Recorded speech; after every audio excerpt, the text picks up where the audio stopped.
Kung isa lang talaga, Pinaka-pogi. Parang kala mo nag-aaral sa Tineo, sa Arneo. Tanong ba yan? Sino ang pinaka-pogi sa ODEB Solutions? Pinaka-pogi. Si Jom. Jom Winston Magbag. ako, syempre.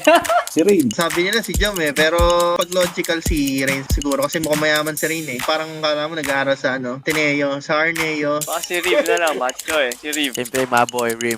Pinaka-pogi sa ODEB Solutions, of course, yung solutions architect natin na si Jom Winston Magbag. Number 1 sa akin yan, pare. Tanong ba yan? Siyempre si Jom. Si Jom ang pinakagwapo dito. Pinaka-pogi. Sino po ba?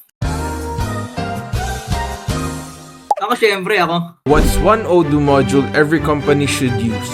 I think accounting, especially in the Philippines. Kasi mostly ng business sa Philippines is hindi naman ko consider yung accounting, lalo na sa mga SMEs. Pwede sa industry, pero I think lahat may accounting. Better than natin, di ba? Para ma-manage mo yung mga finances. Yung modules ni Odoo are interconnected to each other. Either small or big companies or nag-i-start pa lang na company. Worth it na i-try nila yung sales, purchase, inventory, and accounting. Kasi yun yung interconnected to each other talaga. Although they can work independently, pero better na combined na lahat yun. Para sa akin, inventory, no? Para ma-monitor nila na maayos yung mga stocks nila. Siguro yung help desk. Malaking bagay yung help desk kasi may mga problems na na-encounter yung mga clients natin, and of course, sa ibang companies din, may mga clients din sila. And much better kung matutulungan natin personally yung mga clients na yun using the help desk module. Inventory. Easy to use. Yung sa importing, exporting, meron siyang barcode na once you install yung inventory app, kasama na yung barcode scanner. So, hindi na mahirap mag-in or mag-out ng mga products. Syempre, timesheet. Yun ang pinakakailangan